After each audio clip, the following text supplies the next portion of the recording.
author of that song, Leon Bridges, was born in Georgia but raised in Fort Worth. I used to listen to that song all the time in the car. I used to drive around the island of Hawaii and other places where I lived. And the refrain over and over, take me to the river, I want to go, I want to go. There's blood on my hands and my lips are unclean, take me to the river, I want to go. It's a song that could have been written in the 60s, I think, also.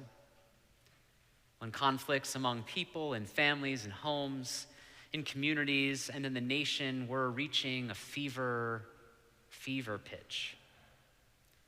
People who know about music do say that Leon Bridges, the author of the song, evokes some of the best ballads by Sam Cooke also, and others of that era.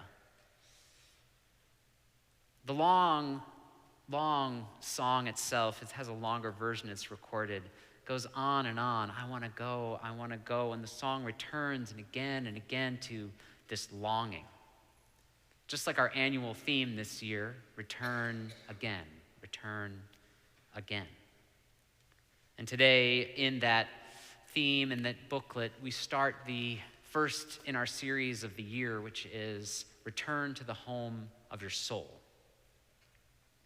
And if there was a home for any human ancestors, their bodies or their souls, it starts at a river for sure.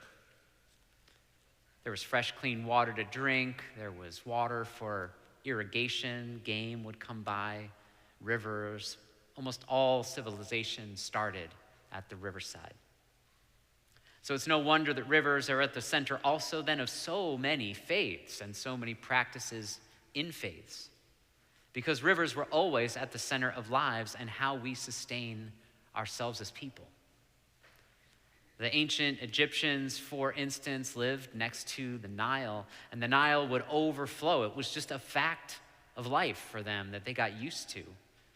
And so the ancient Egyptian religion started to make sense of this and say that when the Nile overflowed, the story went that the tears of Isis, mourning the loss of her husband Osiris, overflowed the Nile with a God-sized grief. And the repetition of the flooding was as regular as a people who had to mourn all they had to mourn in life too.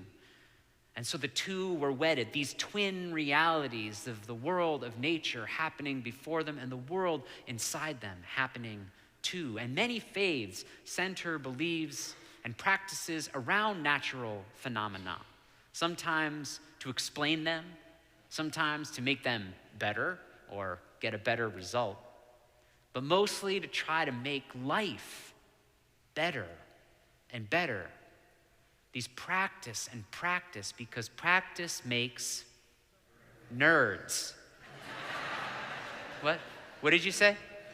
Perfect. Oh, yes, that is also, it says here that is an acceptable answer, so you nerds. Now, here's the next on TJ's quiz show. Who popularized, or who'd care to guess, who popularized the saying, practice makes perfect in America as a phrase? Oh, good. No first service cheaters in here. That's good. Well, if you don't know who it is, I'll give you one guess what religion they were. Unitarian. That's right. In the 1761 personal journal of one John Adams, one of our most Unitarian of Unitarian presidents, he used the phrase when he was reconsidering a legal maneuver that he could have made in serving papers on an adversary in a case. That's when he said, practice makes perfect.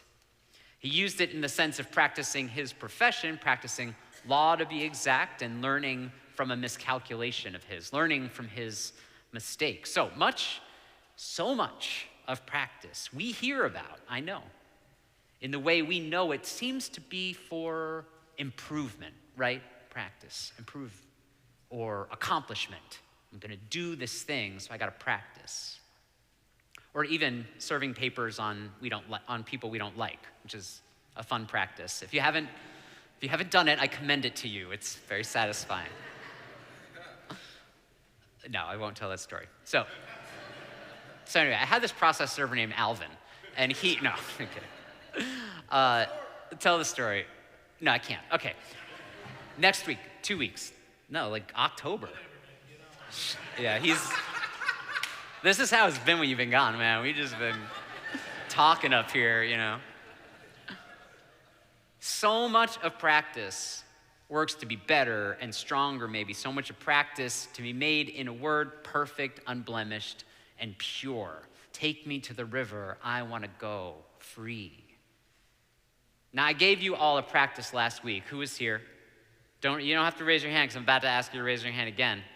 And I asked you to meet with someone or a group for at least an hour to devise a way to stop the gears of fascism in our time in some sphere of your life. Now, who did it? Now raise your hands. Okay, so. All right, nice.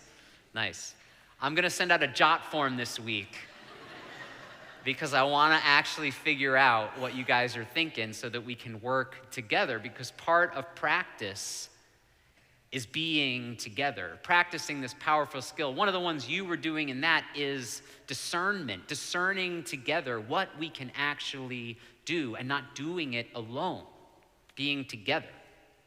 Now, there are other practices, though, that we are going to talk about that we can learn from in times like these, things I can commend to you that have worked for me over the years. But first, practice is one of the ways we make the home for our soul. In her poem, Alone, Maya Angelou speaks to the home of the soul like this: lying thinking last night, how to find my soul a home, where water is not thirsty and bread loaf is not stone. I came up with one thing, and I don't believe I'm wrong, that nobody but nobody can make it out here alone. Alone, all alone, nobody but nobody can make it out here alone. In this instruction about a home for our soul where water is not thirsty, Angelou tells us that we aren't going to make it on our own, that we need to be connected. The most important part of spiritual practices is the way that they connect us to one another and to ourselves. This is how they serve our needs in these times. If it is not practical, it is not spiritual, right? Does that make sense? Okay. Well, if it doesn't now, it will by the end, I promise. Though much is different in our lives today than the lives of our human ancestors, even today we are reminded over and over, most recently by the horrific loss of life in Central Texas when the rivers overflowed their banks just a few months ago, reminding us we are not so distant from the spiritual needs of these ancestors. And what are some of the practices that we can use today? These is not an exhaustive list, just what I am thinking about. First, meditation practice. Now, I do not claim to be an expert where meditation is concerned, though it is the cornerstone of many faiths, while also being a non-religious practice shown to help with stress and anxiety, even pain management, and more. One of the great challenges of any human life is sitting alone in silence with our thoughts, right? I see the land of nod. That's good. I used to go to a Zen center, actually, during seminary, divinity school. There was one 4 doors down from my house, so I didn't have much of a excuse for skipping my sitting practice. And the Zen Buddhist tradition is known for its expert meditators. Many other traditions are too. I'm just choosing Zen Buddhism. One Zen teacher that Stephen Levine quotes in his book, A Gradual Awakening, addressed his meditation students thus. I quote, "If you haven't come here to die, you might as well go home. You're not ready for practice." Yeah, okay. It's a serious teacher. Doesn't want a big class, clearly. He meant, I hope, in part, the death of the self, perhaps, this ego that we all carry around that can defend and that deflects, that can be injured, that is used to injure others and more. But the teacher, I think, was trying to evoke a recognition in the students of our fragile mortality too. Practices like these come to us out of life and death questions, life and death errands even of our ancestors and even those around us. Some say they would sooner go without breathing than go without meditation because life would be too unbearable without it.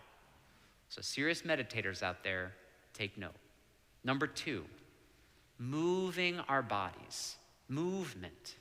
Moving our bodies in a way that connects us back to our bodies is essential. Now go with me on this. Many of us, through various practices we have with our phones or with other things, have been disconnected between our bodies and our minds. We've introduced these intermediaries. Others of us have suffered trauma to our bodies. And part of our survival was to disconnect sometimes our minds and our bodies from one another. Some of this deep work of getting conscious again, returning into our body, can be done with moving practices like yoga or Tai Chi or even running. A practice that connects our body and our mind can be powerful and healing. I'm personally right now training for a marathon, and a friend of mine reminded me that the first marathon ever run ended when the guy running it died. Yeah, he was leaving marathon to celebrate the victory.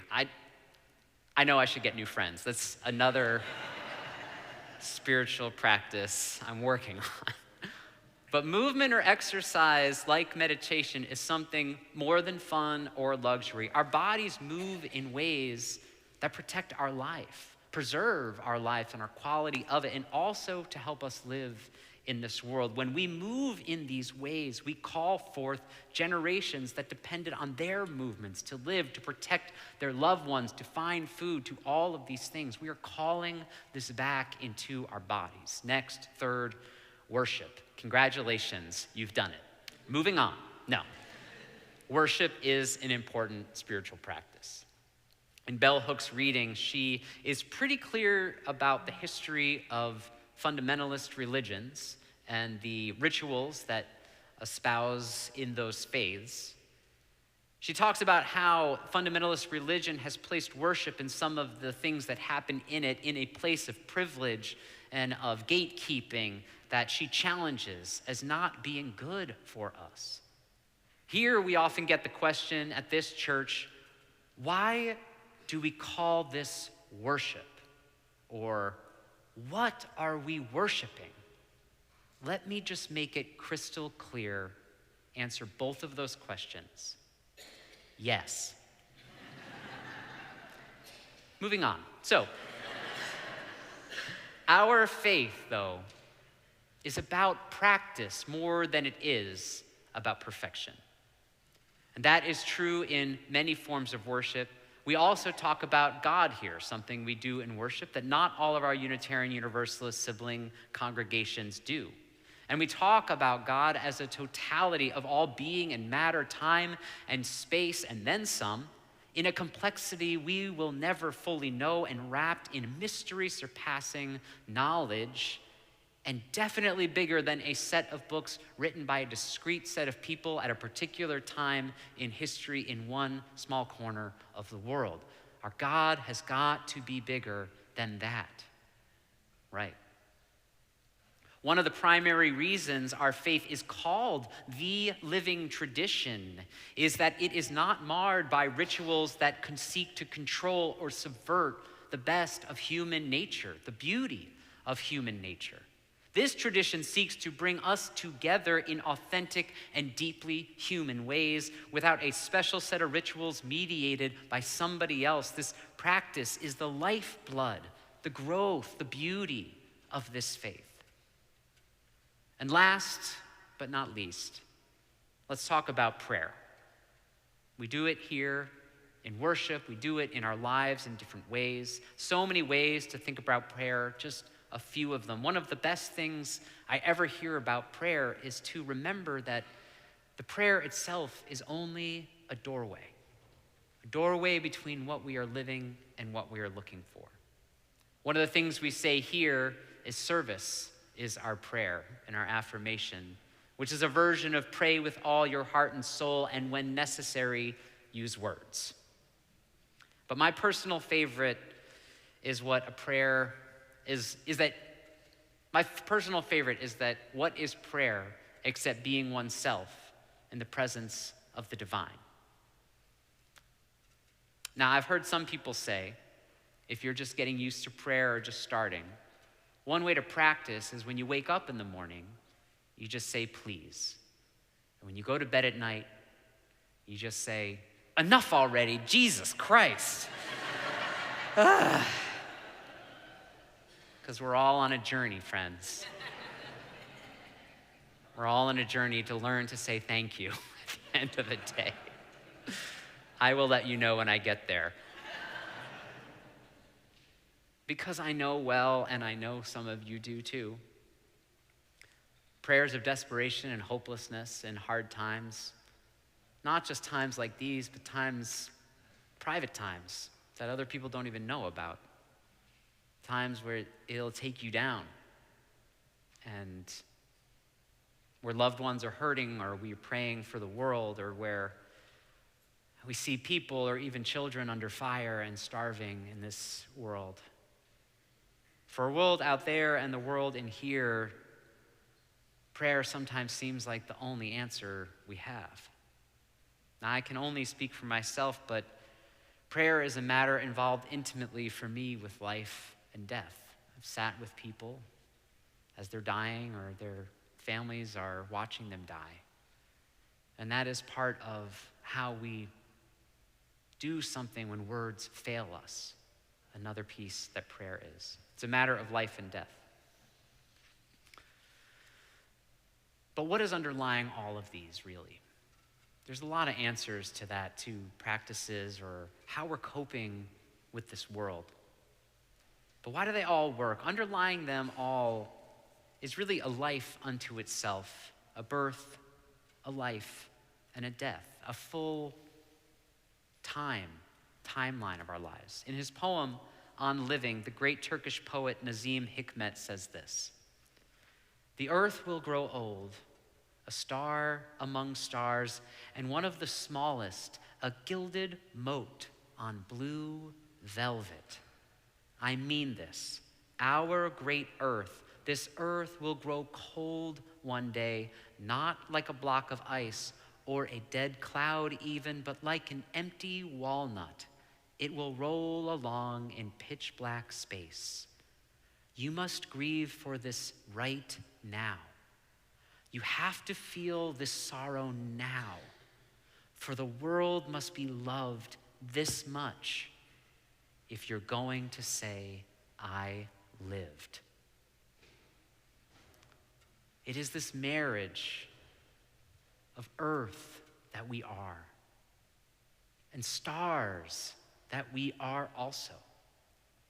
Each finite in us, friends, in our bones lies this deep knowledge of our lives, of duration, of unending in our lives. And like the poets urge us seemingly ever, we know we have but this short time, and no one does it out here on their own. As a faith whose ancestor placed in this nation's mind the idea that practice makes perfect, it is our work, perhaps even more than others, to wrestle with what perfection really means and what it does not. Bell Hooks talks about her students, the despondent ones, sitting across from her and deciding at last to speak to them about what works for her. She said she had to be willing to talk about her spiritual life. That was part of her practice. My belief that God is love, she says, that love is everything, our true destiny sustains me. I affirm these beliefs through daily meditation and prayer, enough contemplation and service, through worship and loving kindness. Everyone needs to be in touch with the needs of their spirit. This connectedness calls us to spiritual awakening, to love. All awakening to love is spiritual awakening. This gift that she gives is one of many of us struggle with here, one that many of us struggle with. We have our faith, but how do we share it? How do we tell others about it? Because I want to tell you, a faith that believes in the freedom of conscience and is used to being the odd faith out in some rooms, trust me, has a lot to offer a world, and maybe still much to learn in a world where speaking your mind can be a death sentence. A few friends asked me this week what I was thinking of the killing of Charlie Kirk this week. The first thought that came to me is that any killing in cold blood is a horror. It is. For those mostly impacted, but also for our society. A second thought I didn't share as much is some fear I have about what a backlash could mean. I don't have a lot of time to talk about that now. We will only see what comes. But a second thought I shared with my friend was that at the end of that gun barrel also lies the end of reason. This ability for us to reason with others. And when that failure of reason is starting to be more and more answered with violence, as it has in many ways, but now more starkly, more painfully around political division, is something we all must be concerned about. We all must pray for an answer to, and soon. Because when public speech, even if it takes the form of caustic rhetoric that counters decency and base civility, spells death for the speaker, the home of every one of our souls is less safe. I dare say at this juncture in this nation, how we grow and hold our spiritual lives and how we share that life with others who need this faith in small measure or in great is a matter no less of life and death. Together we face the sorrow laid in our veins, yes, from birth, to make it out here where nobody will make it out here alone. Sometimes I think before I was ever born, some part of me was calling out into the universe, take me to the river. I want to go. I want to get out of here and live a life. And then we spring into this world. And then for all of our lives, our daily reminders are there of the journey we are on. And the call comes to return again, back into whatever was before, whatever awaits us. Take me back to the river. I want to go. Whether we are humans having a spiritual experience or spiritual beings having a human one, the journey of the twin rivers in each of us is the same, is uniting, and is universal, not just with us here, but with all the humans and all of life we share. Practice makes this a home for the soul now. If it is real, this practice, it tends to each of our lives' work, reminding us how we are both human and spirit at once in a constant flow. May we each, may this world that asks so much be made better by the practices we can find, we can use and make real in this world. May the life that we balance amid the chaos, amid the strife, be made holy by the practice we make of it, by the lovingness that is an answer to the lovelessness we see, by the realness and the fullness we see as a response to the nihilism we see in the world. May all of these rivers collide so that we may at long last know that perfect blessing of a shared destiny, returning to the river that sprung us all into this life and will welcome us home someday.